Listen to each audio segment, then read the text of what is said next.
Hello, everyone. Welcome back. This is the Consciousness Explorers workshop at the Bhaktivedanta Institute for Higher Studies in Gainesville, presented by Akandadi Das. In the morning, we had two sessions on consciousness, and now we're going to part three, mind, matter, and reality. Then we'll take a little break, and after that, the universe and beyond. So I'll send it over to you now, Akandadi. Thank you very much. Welcome back. Part three, mind, matter, and reality. What we're going to look at is a development of where we were from the morning. In our mechanics of perception, we looked at the flow of information that exists in the outside world, how it is gathered by the senses, how that our brain, our senses, converts that to information within the brain, but how the mind takes that information of the brain, converts it into qualia, and it is that information that then is perceived and understood by consciousness itself. That's our flow of perception, explaining why we experience the world as we do. And you can model it a little like a computer system, where you've got the outside world represented by our standard red ball. Information about that goes into a sensor, which is very like the eye, which is then processed by the CPU here and becomes all sorts of digital data here. But then that data being not readable or understandable by us has to be translated into some qualities of color and form and movement and also sounds and things which are broadcast on the screen of awareness here, which are then being done for the benefit of an external, distinct, independent observer. This observer is not part of this system, and that's why you need the interface system like that. So that's the flow of information from the world, body, brain, mind to the Atma. That's the flow for perception. But our question now is there a flow of information in the opposite direction? Is information generated here passed to the mind? If so, can it be, does it influence downline? That becomes our question. So the first question we ask ourselves is, does the Atma possess free will, agency, and volition? Is the Atma just something that observes the world, or is it something that tries to participate, to influence, to affect the world through its own willfulness? That becomes the question. And if we are willful beings in consciousness, how does that willfulness actually manifest in the world? How are we able to get things done? We know we think we do things, so it should happen. And we'd like to think that the things we are doing in the world is coming from ourselves deeply. We don't want to think that we're just being carried around by a body and brain doing whatever it wants to do, and we're just passengers. That's not a very pleasant kind of analogy. You know, we want to be setting the agenda. Many times, sages and teachers have used in the Upanishads, it talks about the chariot carrying the observer, you know, and the chariot, the passenger is in the back of the chariot being carried along. Or we talk about a person driving a car, that the driver is not the car. And we use that as an analogy that the car has all this machinery, but it is the driver who is getting in there and using it. Now, the new analogy, of course, has to be with autonomous vehicles. Is that disrupting the analogy, or is it actually improving it? In many ways, I think it's a better analogy that we are passengers in an autonomous vehicle. We get into that vehicle, it looks after all the practical stuff itself. But what is our role as the passenger when we get in? Say, now they're going to have autonomous Uber vehicles or whatever, you know? So, what is our role in that? We have asked for something, haven't we? We're hoping that we are going to get to the destination of our choice. We set the agenda for the vehicle, but we let the vehicle figure out the route and everything else. That's actually a better example. what we'll show is that the Atma, we believe ourselves to be the thing that sets the agenda.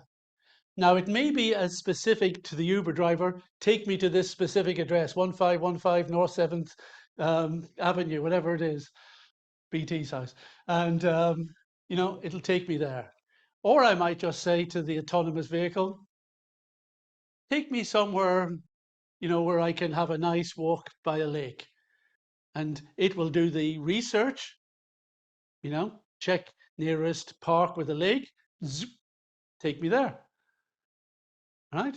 That's the way these things are going to work. A lot of processing is done in this level. But we would like to think that the Atma sets the agenda. So we first of all have to look do we have that ability for free will? Is that an illusion also? That's the question we have to ask ourselves. So they did an experiment with a group of students and things. And they had this guy come in and he lectured no free will, absolutely no free will. It doesn't exist. Yeah? And he gave them all the reasons, you know, the neuroscience that we've heard today, you know, there's no self, there's no response, you know, all this stuff, you know. I don't know if he used the time lag argument, but he could have. But basically dismantled as best he could any notion that there was free will. So then they tested the students. They tested them earlier on their personality traits and their psychometrics and things like that. And then they did it again. And they found that having heard this guy speaking, people tended to cheat more. They were less empathetic towards others and had reduced self-esteem and personal drive. That's a pretty heavy difference. If that's the message we give to society, then we can expect that's the response we'll get within people. And it's not a pretty one. Now, the interesting one was when they then did the students where they had a speaker validating self-control. Guess what happened? Did these go up? Do you think those went, well, do you think, oh, sorry. Yeah. Did you think that they cheated more? Did they cheated less, do you think? Were they more empathetic than they had been? Not just here, not than these guys, but more empathetic than they had been. You would think that there would be change. No. When lectured that free will is real, their behavior does not change. It doesn't change because they already believe it. They already know it. That's how the researchers concluded. That's more important than something that is a belief being fed to you and trying to change what you're doing. But this is our natural situation. We believe we have free will. We know it, you know? I mean, okay, people can try and tell us all sorts of things, but we live our life that we know it. And we talked earlier about the sense of culpability and liability and blamability that you could have. You know, the Cluedo, or is it Clue here? I think you call it. Professor Plum. It would have to be Professor Plum, wouldn't it? He's in the dock. He's been accused of the murder of Dr. Black. You know, he was seen in the conservatory with the lead piping. You beat him to pulp. It's all on the videos these days. You know, didn't even have to, you know. So he's in the dock being quizzed by the lawyers that, you know, how do you plead for this? He says, not guilty. What do you mean not guilty? You know, we've got all the evidence here. It's ridiculous. You know, there's no way you could get out of this. Yes, but was that the same self that is me here in the dock that was there then? No, I don't think so. Different self. So why are you blaming me? And also, if I am just my neurons firing and the neurons fired, why are you blaming me for something that was out of my control? Why am I taking the responsibility for that? And the judge goes, yeah, it's a good point. Yeah, you can go off. Yeah, off you go. No, we don't accept that. We know that you've got free will. We know that you have to take responsibility for actions. Our whole society, our whole legal system, everything works on the basis that we have personal responsibility. So that's one question. Now, so we have the volition from the Atma trying to devise what we would like. We definitely have will.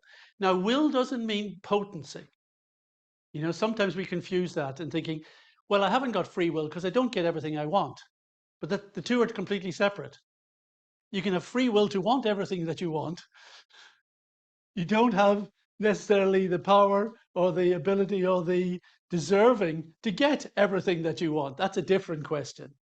So two things we're looking at. We've got free will. We have volition. We desire things. We want things. We want to enhance our experiences. That's what this is coming from. We know that at the heart of all of this, we're not just trying to experience, we want to enhance our experiences. So the free will exists, and that may manifest in the mind. But is that as far as it goes? Now, there's a lot of trouble for many people thinking the connection between these two. This goes back to Descartes' time. I think it was Princess Elizabeth who read some of his meditations, who wrote to him saying, I got a question. How does your res cogniens, you know, their thinking stuff, you know, react with the res extensa, the external worldly stuff? Because you're saying they're two different things. How do they interact? Big problem. Now, that's the difficulty that Descartes has set Western philosophers.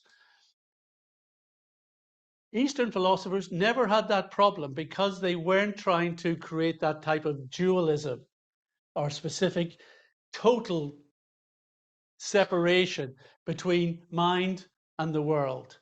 But Descartes set that up, and he set himself up for that criticism.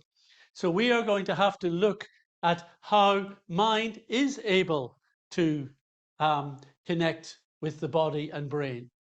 That becomes a challenge for philosophy. So can the mind affect the body-brain complex? If so, how does that work? So that's what we're going to explore in this session. All right. And then we're going to see if it does work, what is the potential of that? What are the ramifications of the fact that we have a conscious entity who is not only willful, volitional, but has agency as well in this world? That becomes the interesting thing. All right. But in order to do this, we have to try and understand what the world is. Right? It's very natural to ask, you know, when I do a presentation like this, well, what's consciousness made of? That seems a reasonable question. You've been talking about consciousness. What's it made of? What's mind made of? Reasonable questions? You know? Should we have to answer them? No. And the reason is, ask yourself what matter's made of. Do you know what matter's made of? Physical properties. Properties. That's what we're going to see. It's only made of properties. What are atoms? Let's look. Stuff. What it's like. This is water. We're going to do that analysis now, and we'll see where we get. Okay? Very good. So this is water. We know what it's like. It's wet, liquid, clear. And we know what it does. Moistens, refreshes, and supports life and fills a container like this. So that's what stuff is like and what it does. And the only way we know anything about the world, and the only way that science ever describes anything in this world, is what it's like, what it does. Its properties and its functions. That's all you ever get. You never get what it is made of. Just how we can describe what it's like and what it does. And when you start getting into it, okay? All right, but we know there's water molecules. Not quite like this, but this is kind of showing them kind of picturesquely. All right? And so what are they made of? Well, hydrogen and oxygen ions, right? Two hydrogen ions and shared electron here with the oxygen ion. And Well, what are they made of? Well, atoms, great. But what's the atom made of? Well, you've got an electron, which is a sort of cloud around the outside, and you've got a nucleus, which has protons and neutrons, and they're made of quarks and gluons. So, all right, what's stuff made of? What's a quark made of? Well, really what we're talking about is information excitations of quantum fields. That's now what we're saying about what matter is made of. Huh? Energy. It's energy and information. Expressing properties and fulfilling functions. That's what matter is. Energy and information expressing properties and expressing properties and fulfilling functions. So we can even ask, well, what are quantum fields? Do you see this? What do you see? Light is a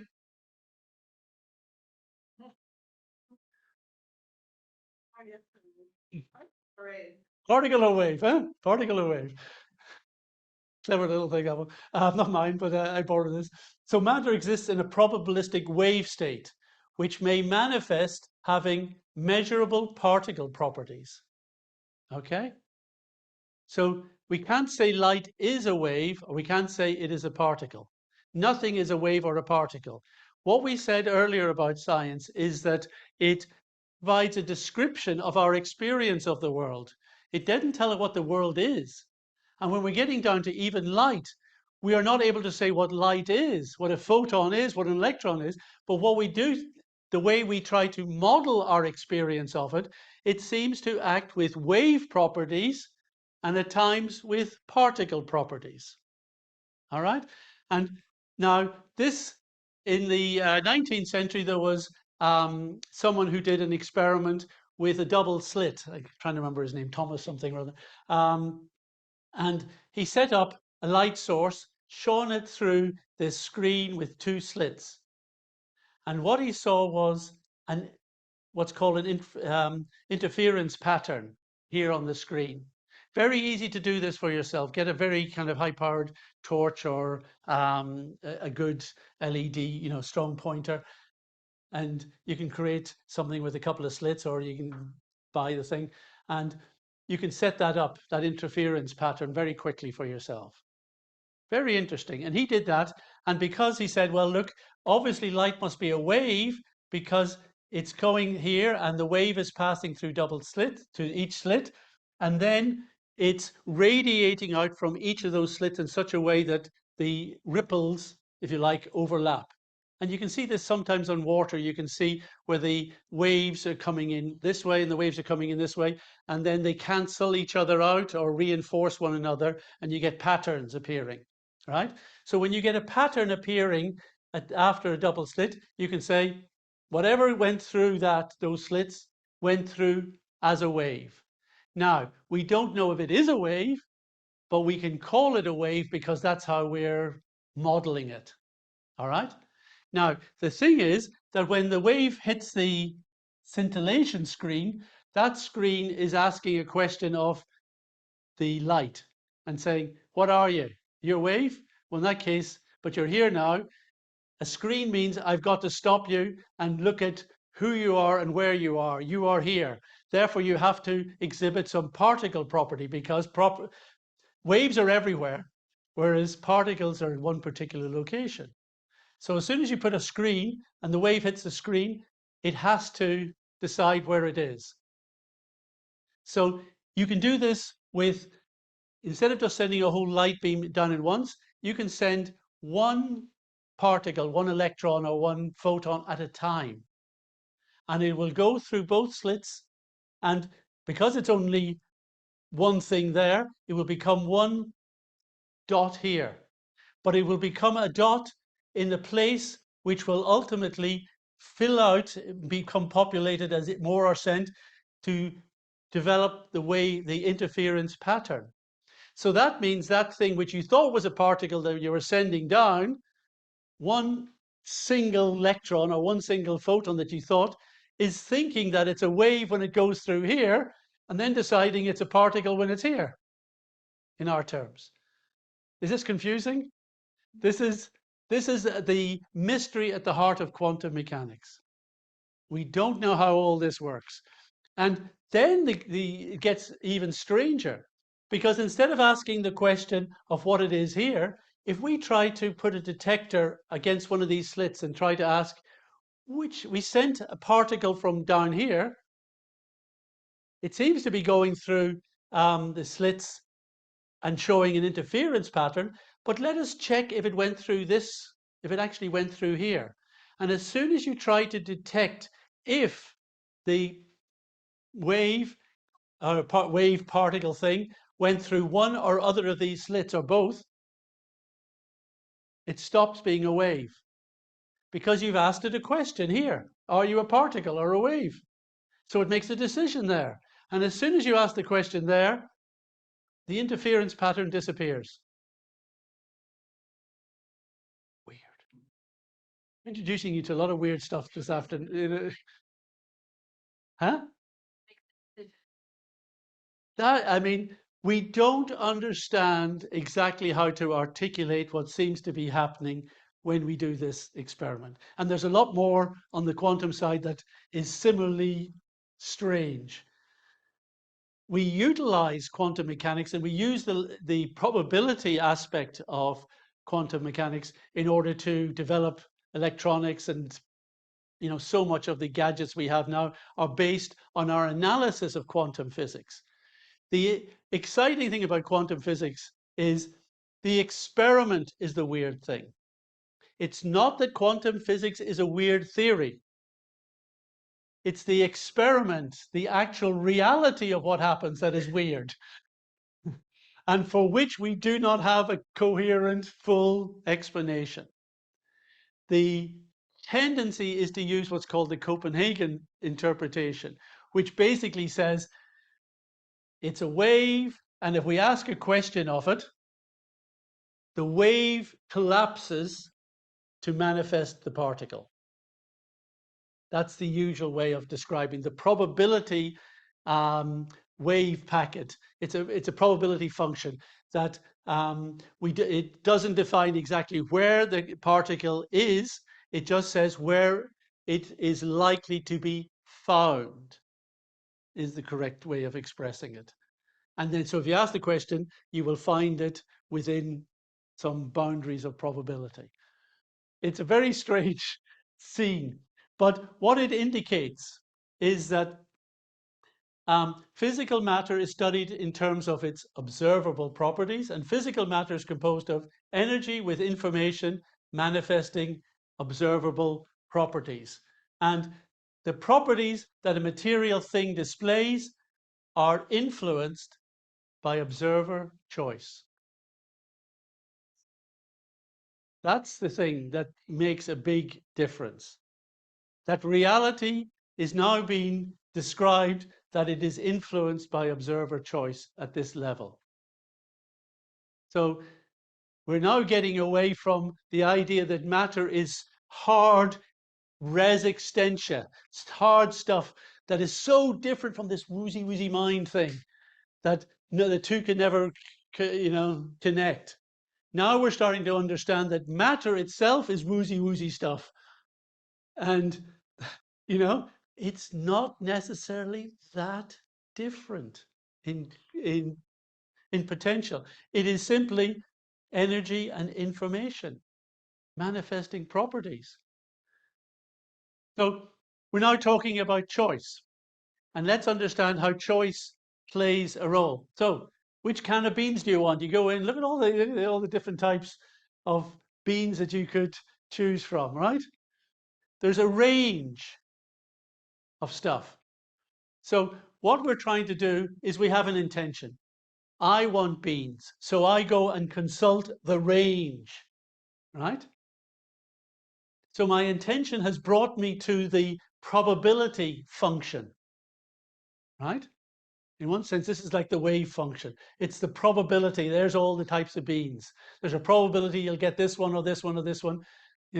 Different people will come and you'll see the you could actually set up a probability function for this and see after all the shoppers, which beans are they going for, And there's science behind how you stack shelves in supermarkets and things like that. So that's our probability range.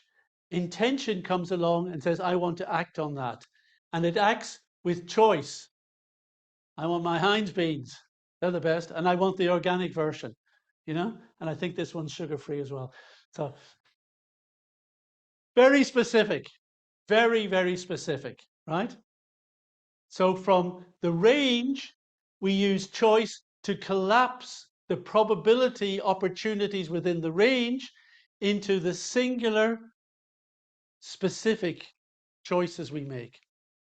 That's how matter works, right? So information. We often say information is, well, facts about something, or what is represented by a particular arrangement or sequence of things. And that's interesting. What we're using is information is that stuff that defines the arrangement or order of other real stuff. So information is important.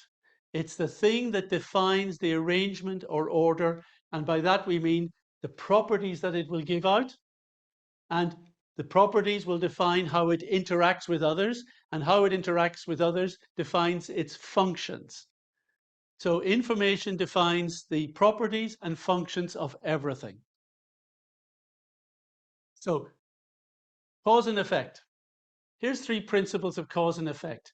I think we've got time for a little game here.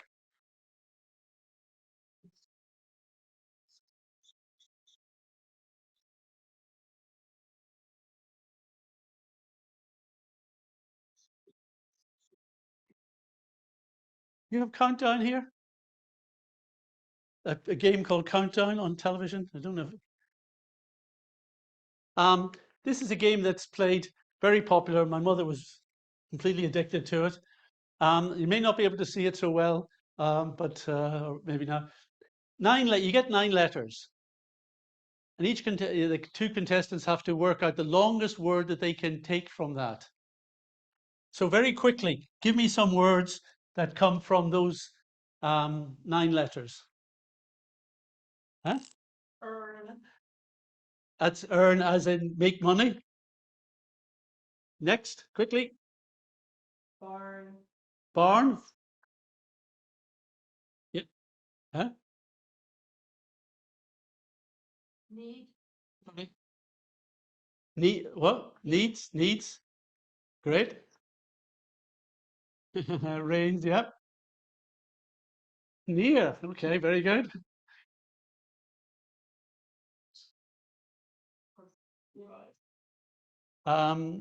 Basin. Yes. Yep.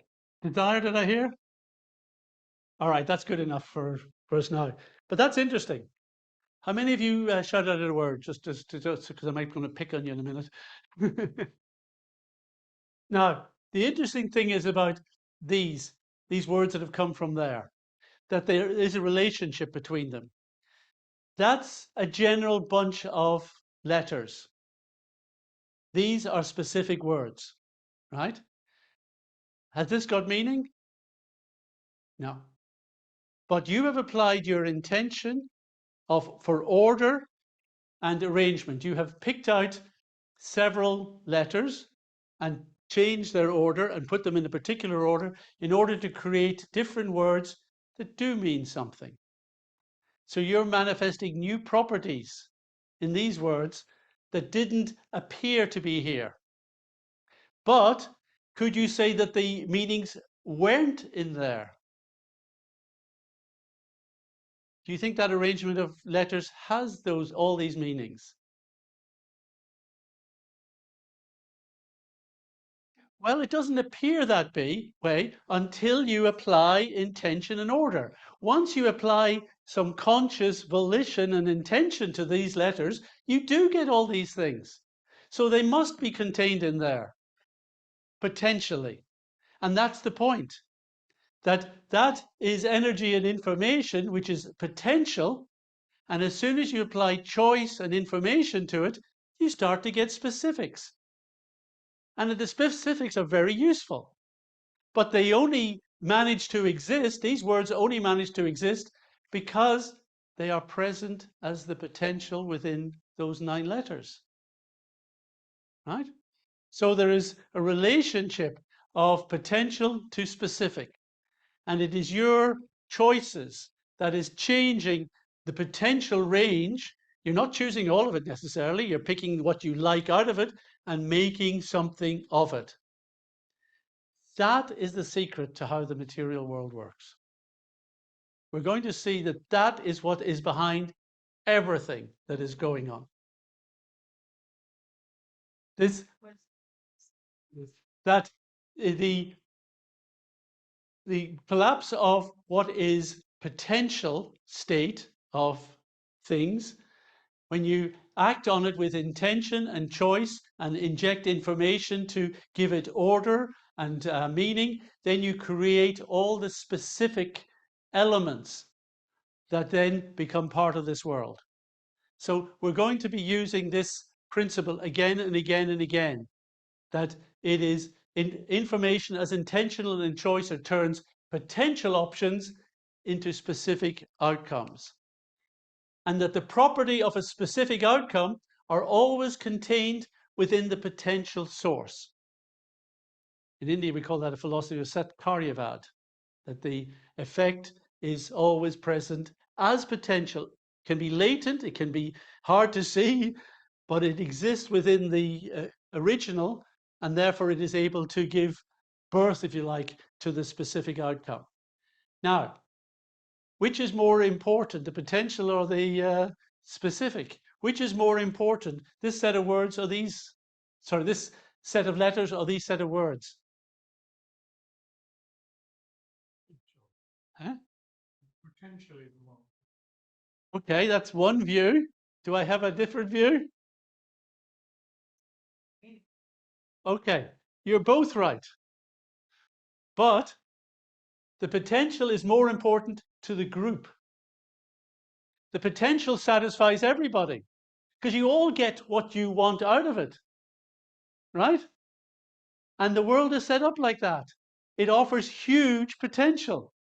It offers every opportunity for the individual consciousness to get what they want out of it. So you want matter and the material energy to be huge potential, whereas the specific is more important to the individual. We're taking, that's the word I want out of it. You know, that's mine. That's, you know, that one's important. You see? So what consciousness acts on through volition by collapsing the potential into the specific satisfies the individual. But it's because there is this broad potential that we're all catered for. We're all being looked after in that way. Now, let's look at specifying information. This is information which seems to do something, which turns specifying information, when it's added to material ingredients, can manifest new properties, like this very pretty vase, right? But the vase is simply clay. But it's not just clay, because that's what clay looks like. And that doesn't look like that. So it's clay plus information. Specifying information applied to clay will produce that. Now the question is, where do you get specifying information from? Is it just chance that this starts to roll itself into this? No. We need a source of information. And what is the only source of information, of specifying information, that we know of? Consciousness. Well done. The mind is, you know, it's all part of it. For this purpose, consciousness and mind are acting together. So, yes, we're going to put the Atma in there because that's the original source of information which is flowing through the mind and so on. So, consciousness is the only source of specifying information that anyone can think of. There's no other source. You know, you can say chance, but that's not a source of anything, you know? So if you want specifying information, you have to invoke consciousness as a willful, volitional agent, able to pass on that information and able to get that information to mix with the material ingredients in order to produce the outcome. So we know this process works. We do it, you know. If you go to pottery class and you think, I've got this kind of thing in front of me, this turntable, and I'm potter's wheel, and I'm going to put the clay on it. Now, what do I want? I've got to conceive of something. It was mentioned earlier that I studied architecture, and a lot of people say, well, you know, it's very hard to these days design on computers. You know, people say you should go back and design on paper, and that's right. But actually, designing starts earlier than that. We design in the mind.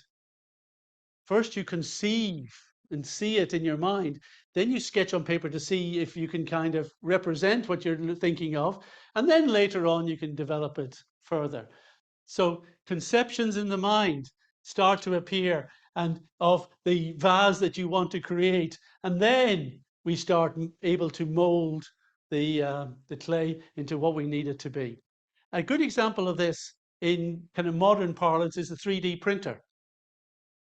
Because when you think of what you've got there, is intention is I want to produce this, you know, picture. This is a footballer, or I don't know, just some guy. And what we do is we create a digital program that represents that form, right? So that's in the information in this. This is a kind of file of 3D printing programs. So if I go there, I can see that, yep, I want them. And therefore, this has got all the data I need. That data is going to be mixed with this potential, which is basically, this is just a long strand of plastic. Have you seen these 3D printers? Ever seen a 3D printer? Yeah. Anyway, basically you have big strand of, this is a PET, a polyethylene thing, plastic, and it goes in here, it's heated, it goes down this tube, and it's basically an additive process. So as long as you've got the right information here and send it to this printer, then it will create this. So your little man doesn't exist really there, he's just in data there. But when you mix that data with this potential material, you get your result. Amazing, huh? And the interesting thing is, if you change the information and you want something different, you'll get something different. So you don't have to change the external world to change stuff. What you have to change is the information. Now, do you think mind could manage to change information? Yeah, that's the thing. So naive reality is really kind of Cartesian. It's that this is the hard, real stuff, 100% objective. It is what it is, and you know. Whereas this is the stuff. You know, it's ephemeral. It's not real. You know, it'll never do it. You know, that's called naive reality. And the reason it's naive is I hope this screen survives my abuse of it. Um, so why it's naive is because this isn't as hard and as objective as it's made out to be. This is simply that information plus matter equals physical properties, information plus mind equals mental properties. So there is a very close similarity between them. And consciousness is a fundamental aspect of reality, which not only observes the information there, but is the source of the information that is passing down. So we've got this agency aspect, all right? The connection between mind and body and brain. Now, can we prove that intention, not that intention of the mind, not facilitated by any physical act can change matter? That is kind of a big question. Can intention, just on its own, without any physical help, any physical process help? And for that, we're going to look at the Princeton Engineering Anomalies Research, or PEAR for short, which happened at Princeton University at the School of Engineering, led by Robert John. And this program ran from 79 to 2007. And basically, what they did was they set up a lab, and it was originally a guy from the McDonnell aircraft. Is it James McDonnell, I think it was? And he was concerned, could human intention, emotions, conscious attitudes, could that affect very sensitive electronic equipment, which you have in airplanes? He was worried about that. You know, very nice thing.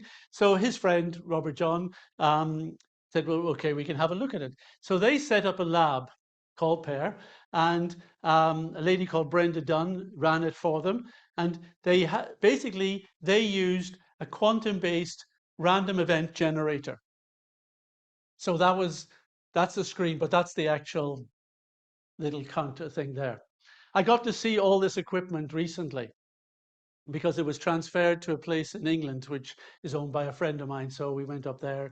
Brenda and her son Jeff were over, and I'd met them before, so we were all getting together and having a great time, you know, seeing all the old equipment that has been in storage for years, now set up in this for exhibit purposes at this incredible estate up in North England called Broughton Hall.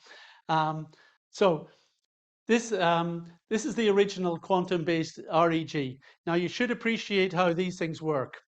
Actually, you know, that the random event or random number generated, you've probably got an app on your phone, is not random. It works on an algorithm. It is not true randomness in physics terms.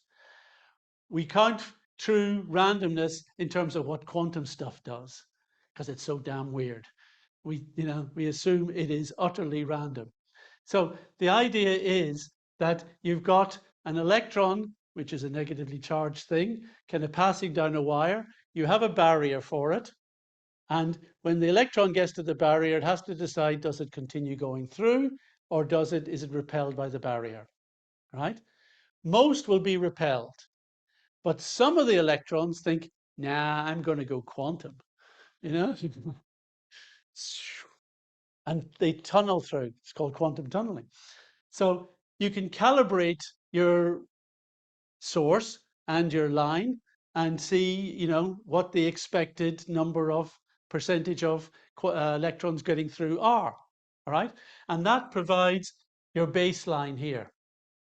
Right. If you set this up just doing nothing, there will be a baseline of activity where at times some of the electron more are going through, sometimes less, but it kind of bounces along and you calibrate it to be level.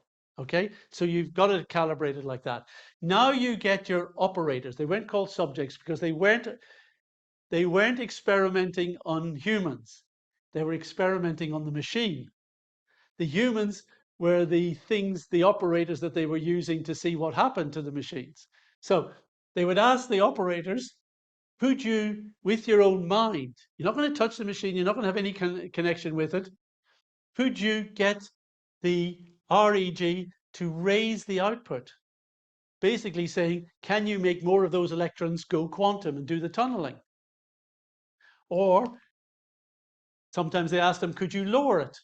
Could you get them to fewer to go through? So what you're asking the operators to do is, with their mind, influence the behavior of what are meant to be totally randomized quantum activity. Right? So they ran this, and ultimately there was 800 different types of trials. But after 120 trials, they printed this. This is the deflection, aggregating all the trials. Some were successful, some people could do it, some people couldn't, some people were good at it, some people were lousy, you know, some people got the opposite, you know. But you have to add them all together, because that's the point. The effect is small for each individual generally. But when you add up what that everyone is, or at least the majority are getting on balance an increase, which is very statistically, that's 2 sigma there. This is way up there, 5, 6 sigma deflection. And then, not quite as much for the lower because there isn't as far down for it to go. But that deflection indicates after 800,000 trials they worked out, they had shown that they had a result which compared with chance to 1 in 3 billion. That means that's far beyond the gold standard in science for validating your evidence. So an incredible amount of work. They were fastidious because they knew what they were up against. The university was very suspicious of this because you're basically, breaking open physics and saying the human mind is going to influence, physical stuff. We haven't got anything we've got no box to put that in. So Brenda explained how they had to record every single thing perfectly. And probably there's not many other experiments that go on are that fastidious, that true to their data, because no one looked at this like that. And so, and the point is that this has been replicated. There are now dozens of studies that have shown similar things, and still studies going on which are doing the same. Was it on this question? On this? A couple of years ago, University of Florida, they conducted an experiment on trying to fly small toy aircraft using the mental, what the exact same physics that you have said. They were able to fly them, maybe a little height and a short distance with no physical connection, just looking at it, thinking about it, and making it fly. For those on Zoom, this is an example of the University of Florida doing an experiment on human intention, flying little drone aircraft or something. I would love to hear more on that. That one's one I didn't know about. But there's all sorts of things. There is no reason why. My personal view is that the connection between mind and the quantum world works really well. So if that's part of your system, I think you're going to see results. But actually, and I don't think I've got the slide up for this, they were doing it on a mechanical cascade as well at PEAR rather. And this is a machine that's bigger than this, higher than the ceiling, big kind of cascade of balls, dropping and they fall into the standard normal distribution. So they call it Murphy because it was so temperamental when it was working. But basically, they got people to meditate on that. And they would ask them, because it's not easy to calibrate perfectly, what they would say is, this time, try to get the balls to move more to the right. This time, get them to move more to the left. And the difference between that is what they measured. So it didn't matter. So even if there were changes in temperature, changes in the physics of the system, it wouldn't affect going right or left for that in that time period. It might change day to day or month to month or like that, but the difference would always be the measurable thing. And they show deflection on that. Now that's a harder one for us to get our heads around. What is actually moving? What is actually flexing within the pegs of Murphy as these balls drop down into their different bins?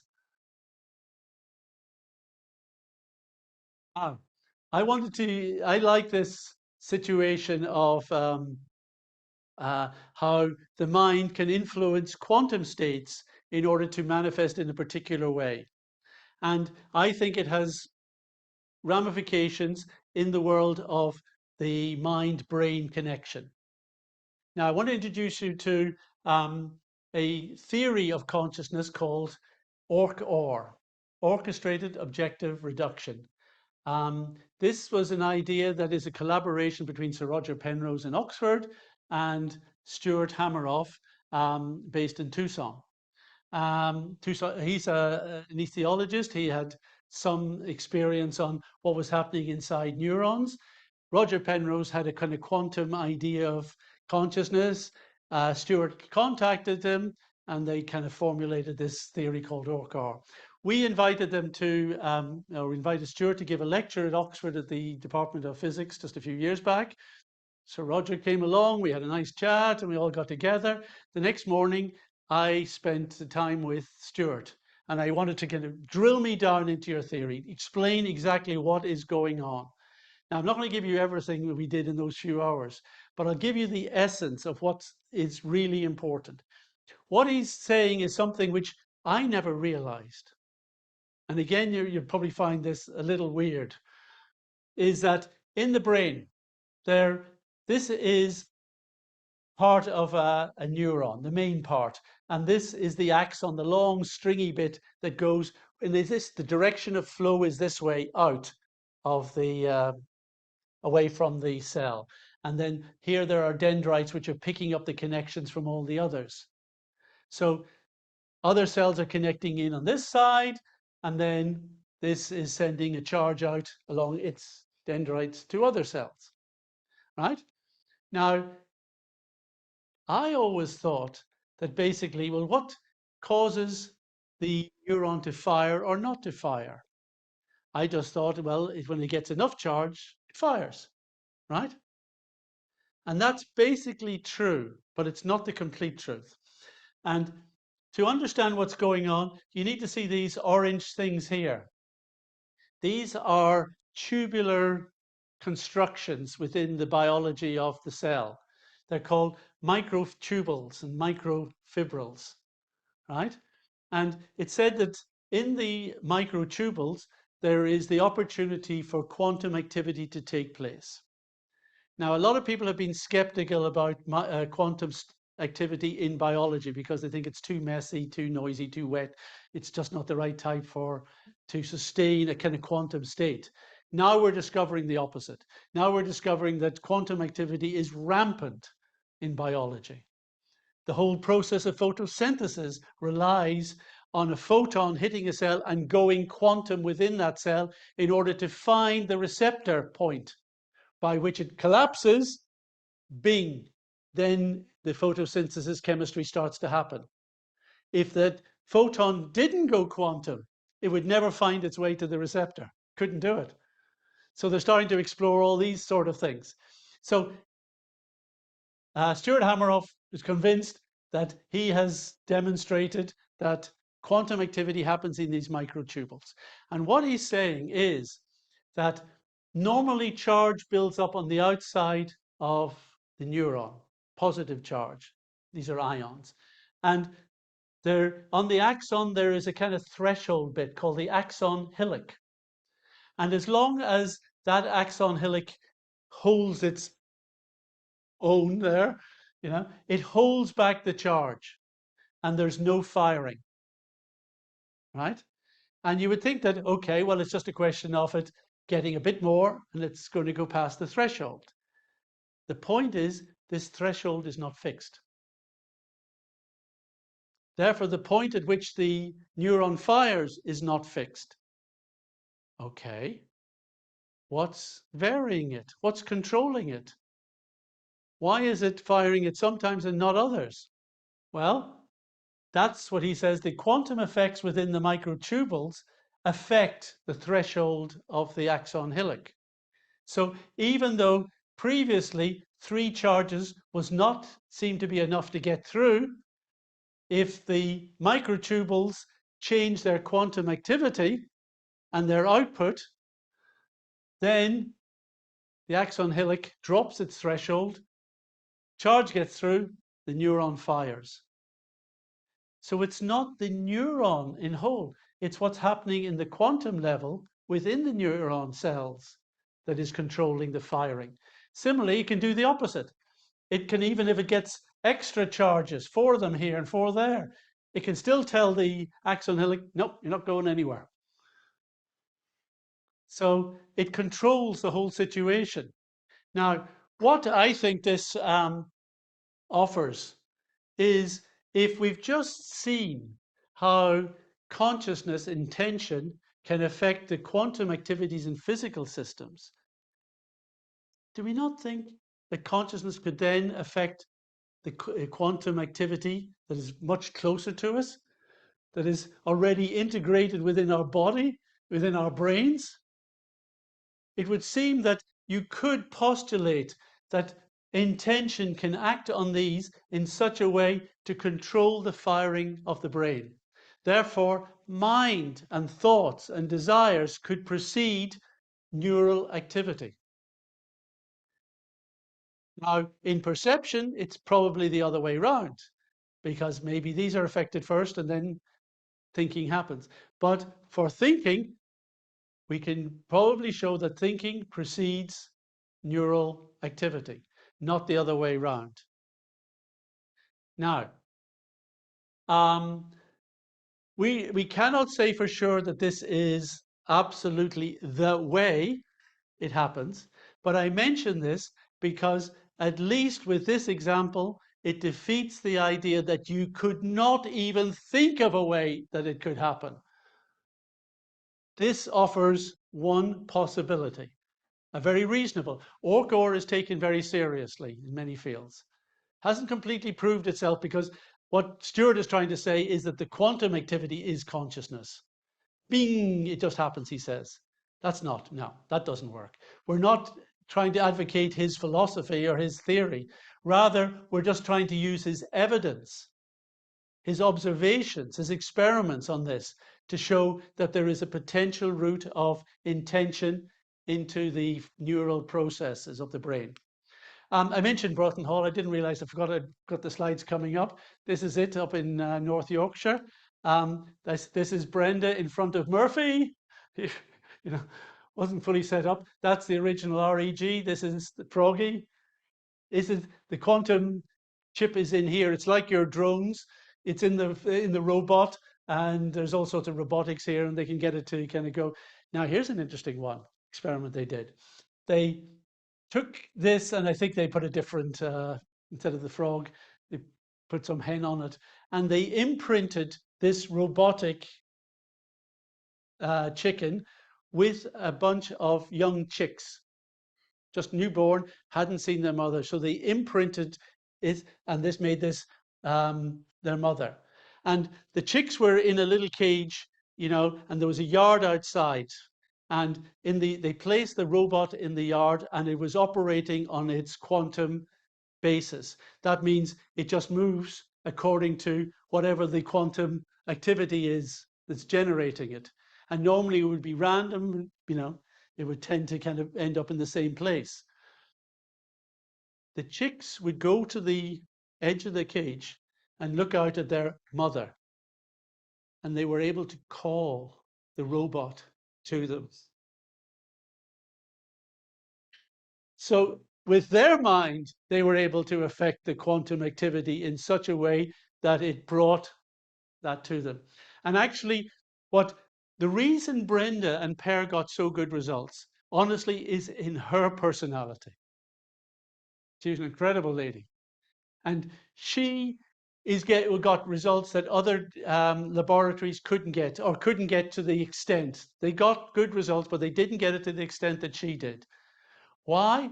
Because she understood that what you're trying to do with all of these machineries is have fun.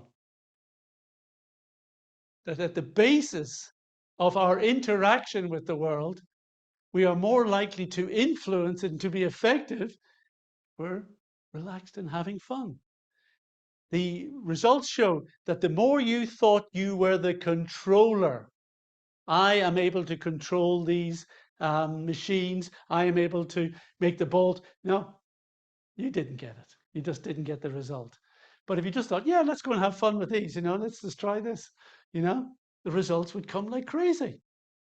And that's why they dressed up it as a little frog, and they tried drums, and they tried all sorts of other things.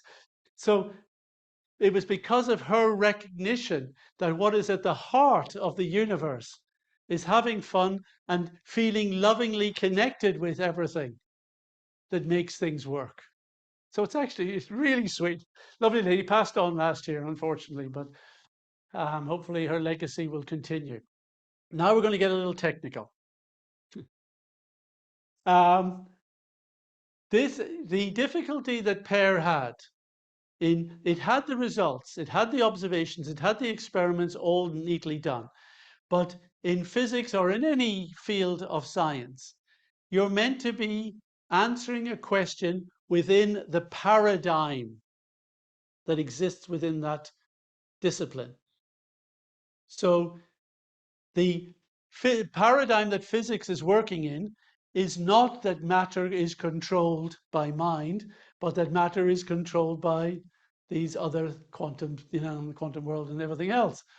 So it doesn't have, in that framework, it had no way to accommodate these experiments.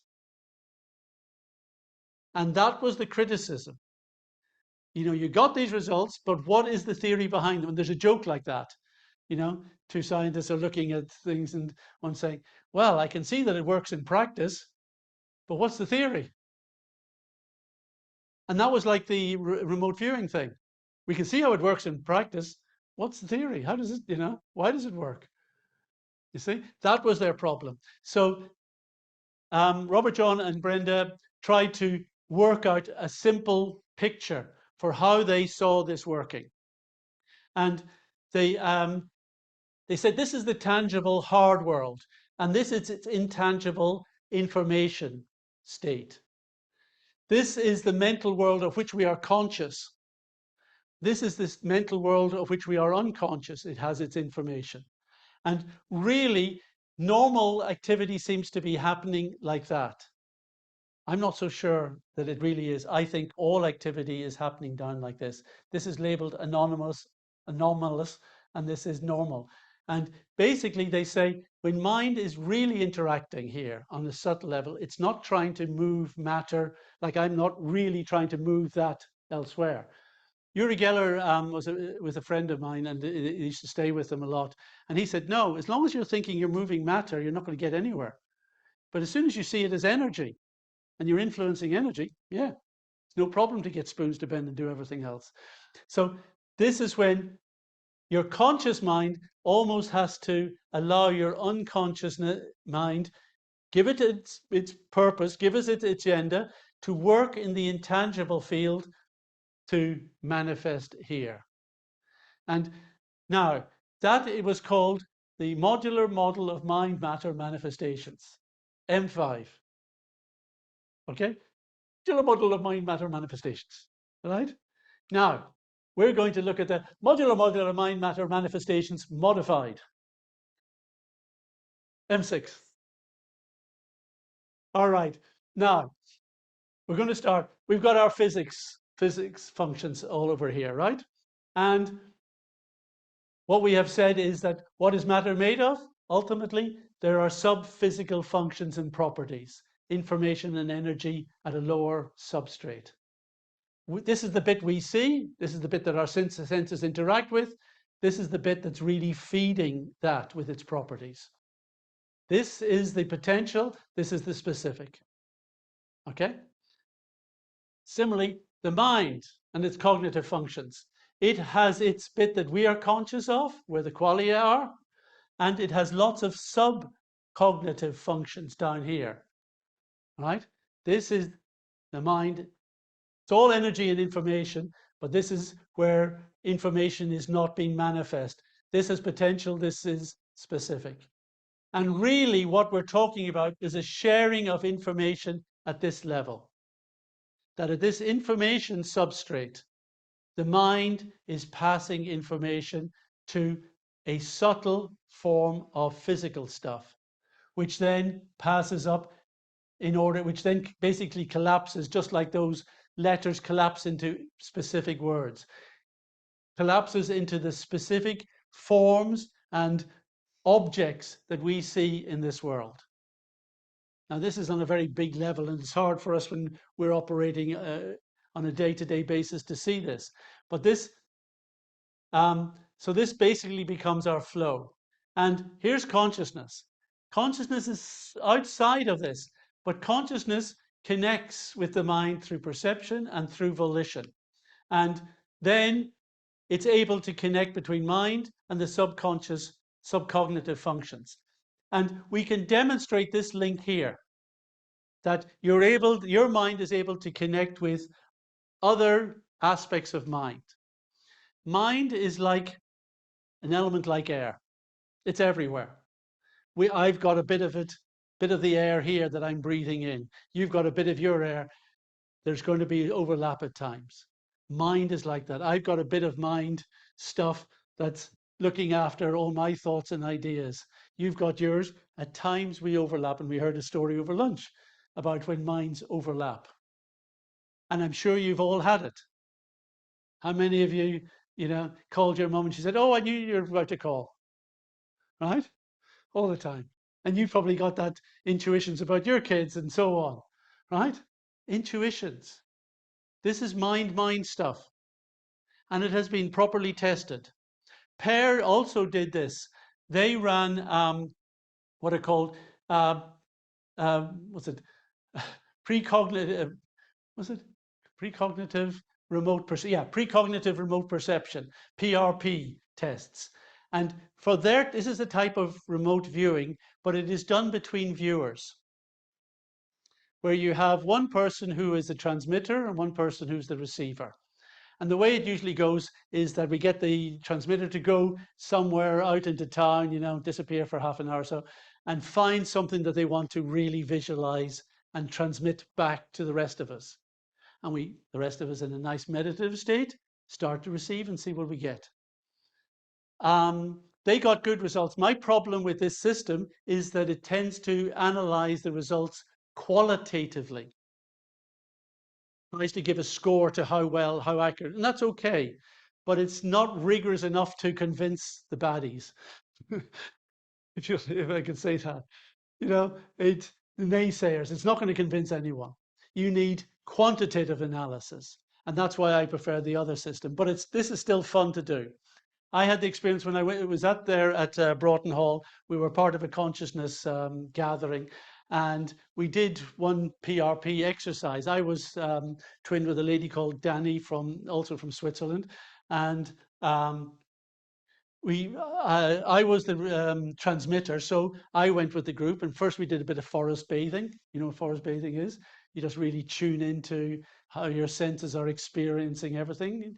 The lady who took us through was someone who'd been to Brindavan and liked all that stuff, and was really good at getting us into it. So we were kind of buzzing by the time we'd finished the forest walk, and then we were asked to find a being to transmit.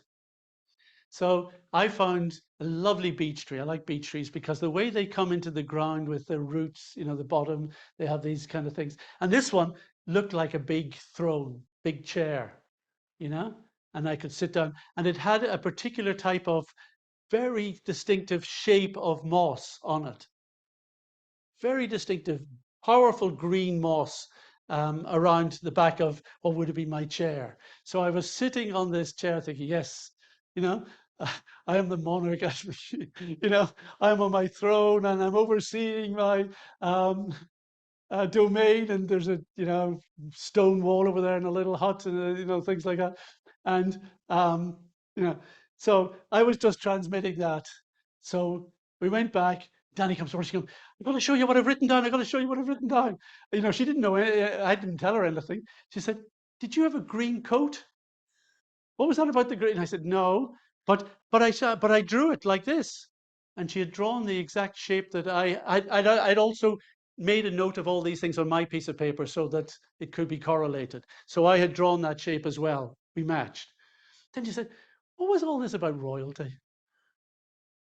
What was I getting thrown? What on earth was that about? You were in the forest, And was there a stone building? What was that?" I was just flummoxed how accurate and complete her connection was. We didn't even know each other. There was no connection between this. We were just you and you get together and do do this thing. So fascinating. how mind connects with the broader mind. When we're talking about subcognitive functions here, we're not talking about just our own individual subconscious. We're talking about mind as the element that is everywhere, that each of us is using a little bit. And that's why it's possible to tune in. Now, if you overdo this, if you tune into everyone else's mind, you're going to go batty. You know, so there's a certain protectiveness you need to have on this. So that's demonstrated here. And the Stanford remote viewing system that we talked about earlier, where we're actually, what we're accessing is the information at this level, the sub-physical level. That's the data we're bringing back for the Stanford remote viewing that I was talking about earlier. And then the pair experiment really shows how this connects through this, through the sub-physical system, through the quantum level in physics, manifesting new physical stuff, changes in physical properties, changes in the number of clicks on a REG. That is changing reality, right? So these experiments demonstrate that. So yeah, so basically, just to kind of complete this little picture here, we put the world, you know, and its physical functions, but actually we need to tie the world, the physical functions and the mind within this broader green box, which picks up the substrate of cognitive functions, the sub-physical functions, and this information substrate. So that's what's being influenced. That's our world of matter. All right? And it's integrative. We're still acknowledging the differences between what are physical properties and what are mental properties, but we're not saying they are that different in essence. And we're showing that there can be a connection, and the connection is the flow of information. And that flow of information is linked to gathering information for perception and giving information through volition. That's our model. That's how consciousness interacts with this material world. And we're going to kind of use this model again and again this afternoon just to show the different circumstances in which it happens. We're going to finish very quickly, very soon, but I want you to try this at home, right? If you want to demonstrate your power, to show your intention and its power to change matter, do this one. This is an experiment I ran over 10 years ago. You've probably heard of, there's some guys been advocating the rice experiment. Has anyone done it for themselves yet? Oh, you got to do it. Seriously. If you want to kind of prove this to yourself, and that's what we're all about here, you know? So here's what I did. I didn't waste anything. I was cooking dinner.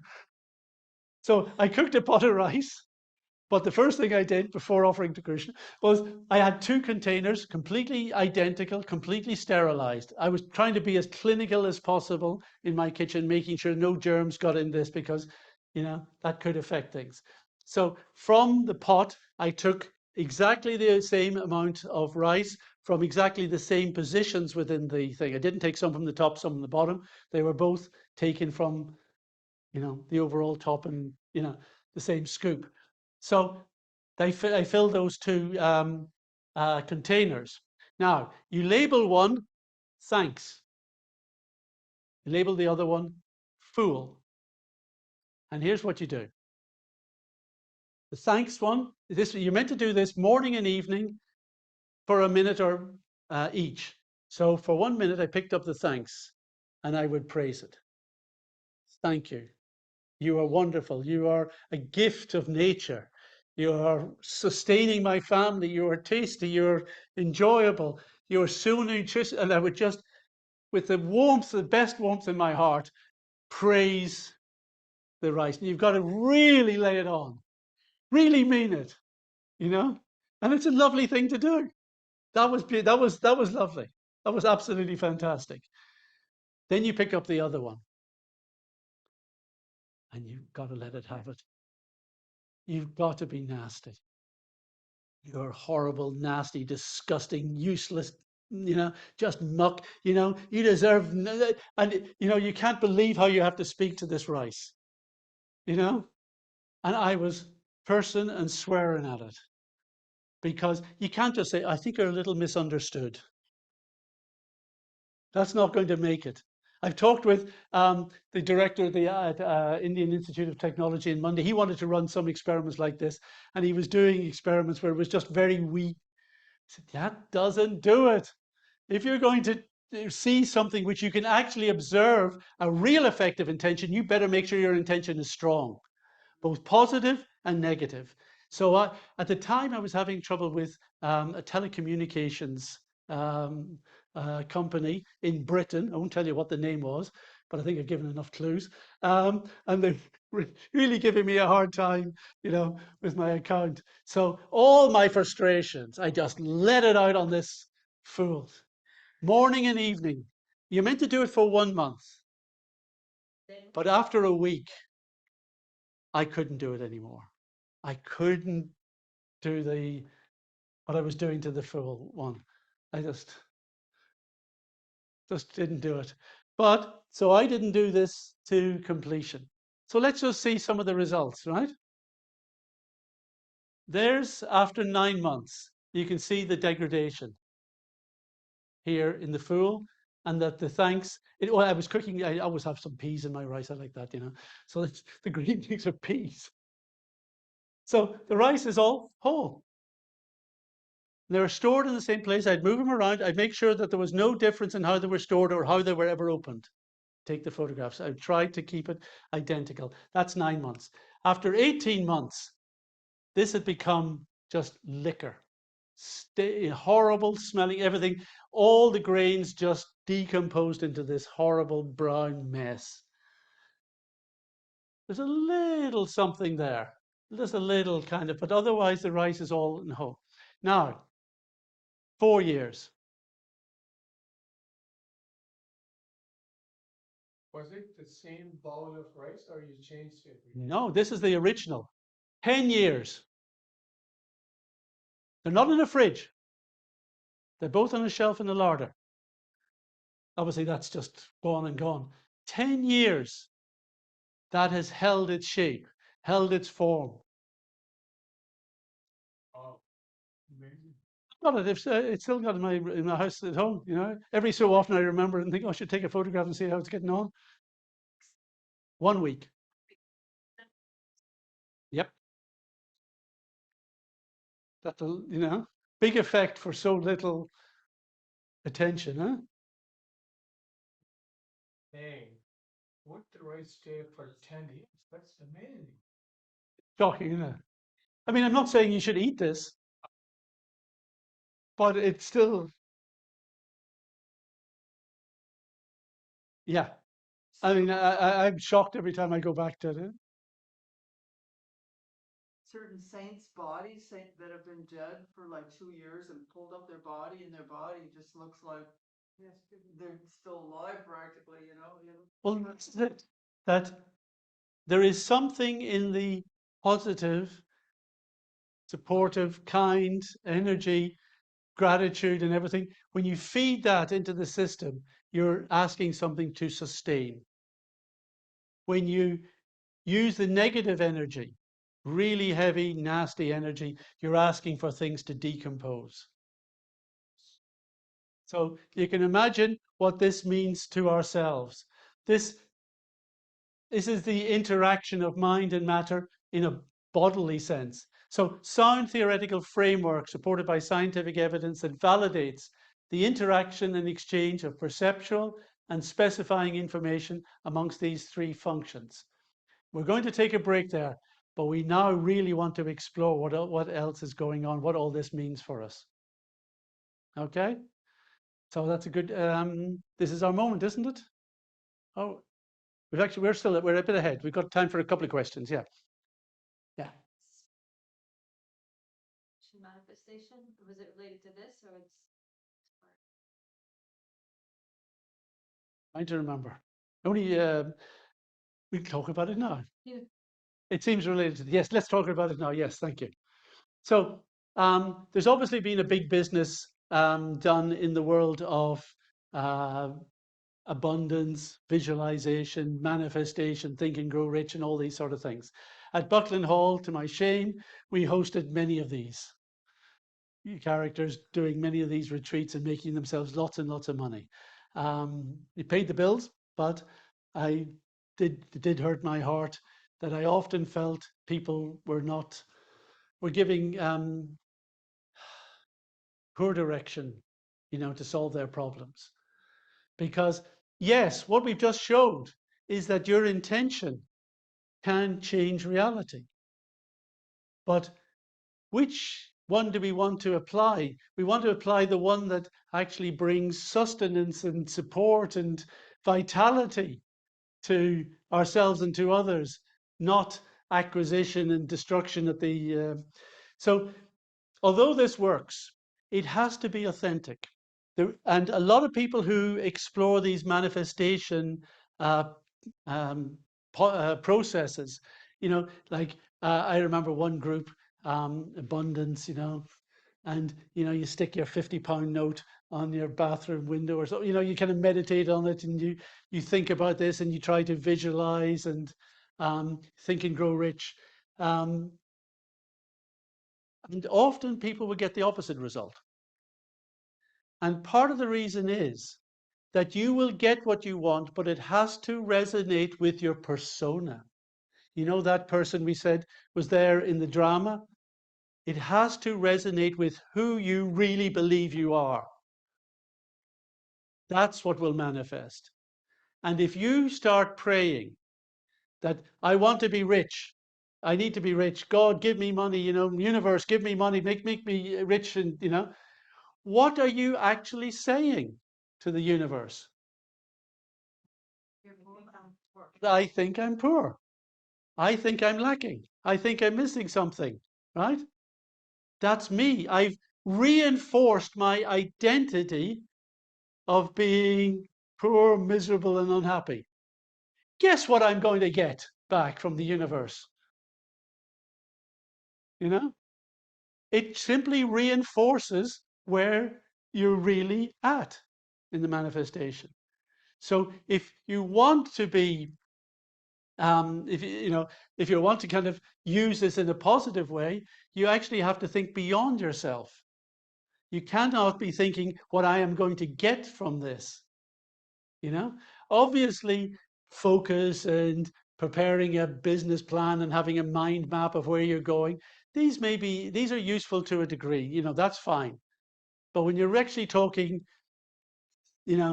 manifestation, which is coming from the universe, if you want to say that, then it has to be authentic, and far better that it's service, far better that you're thinking for the benefit of others, far better that you're thinking of it detached. And of course, the Gita has a whole lot to say about that actually we're not the doers. Yes, and this is an important point, probably not covered, that, is the Atma the doer? No. If you look just looking at a text such as Bhagavad Gita, says, no, we're not the doers. But wait a minute, I just said we're able to do all this stuff. No, we're the willers. We will, but it's actually this system under the care of higher authority that looks after all the doing. That's where our doing stops.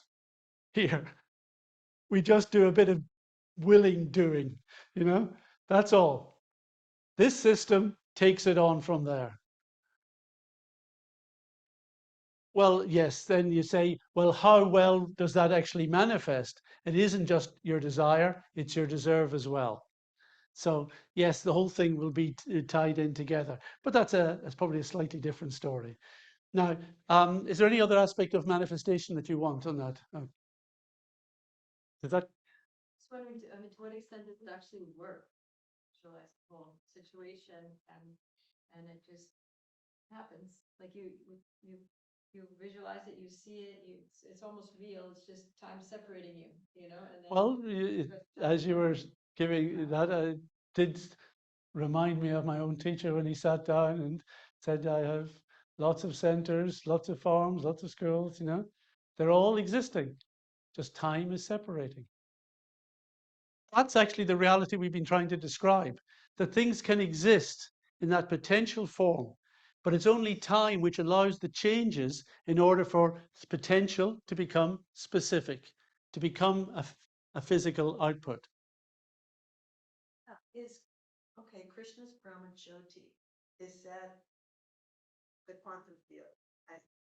Yeah, I'd like to understand that. No, when we're talking about the quantum field, remember, it's part of the modeling of physics.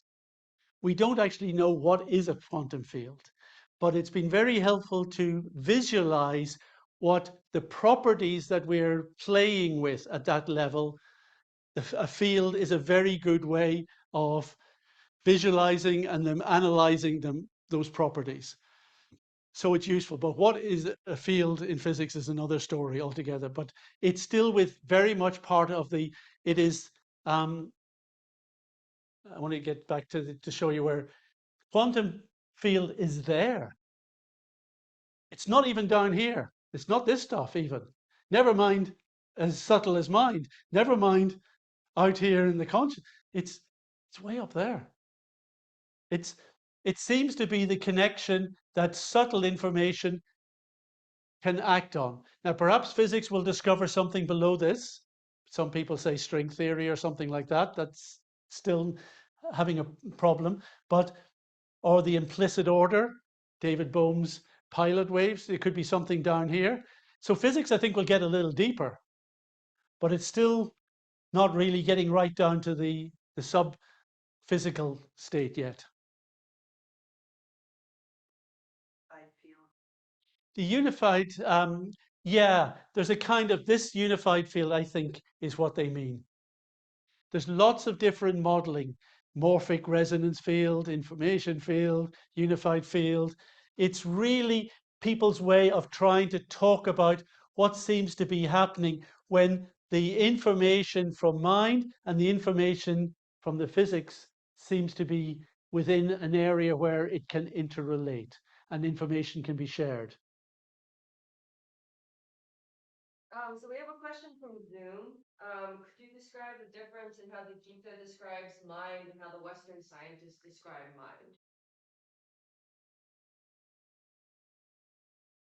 mind? Yes, great. Oh, the question coming through from Zoom is, could I explain how Western philosophy describes the mind and the difference between the Gita, or let me describe it in terms of how I'm describing it here. And in simple terms, we could refer to this chart here. Basically, Western philosophers ultimately believe mind is some kind of product of the brain, as we said this morning. Some epiphenomena, emergent property, something that supervenes it. We don't know what it is, but it kind of matches what's going on at the brain thing, and somehow they're kind of interrelated. So it tries to put mind in here. And what it says is that consciousness is just another thing of the mind. Consciousness is not the experiencer, it's just what the mind is doing, generating experiences. So that's the difference. So what we have done exhaustively this morning, I hope, is to try and show that the properties of mind cannot find a place within the brain. And that's why we have to categorize them as distinctive cognitive functions and properties. We're saying that there is a relationship there, but it doesn't come from the brain. And consciousness is different from the mind again, because this is the experiencer, this is qualia, what we experience, yes. So that's the difference between these two. So we're making a very specific distinction between the consciousness as the experiencer and what we experience, and what we experience qualitatively is very clearly different to what the properties of the body and brain have. So that's the difference between the different approaches. All right, we have reached the magic hour for a break. So we got 15 minutes. Thank you very much.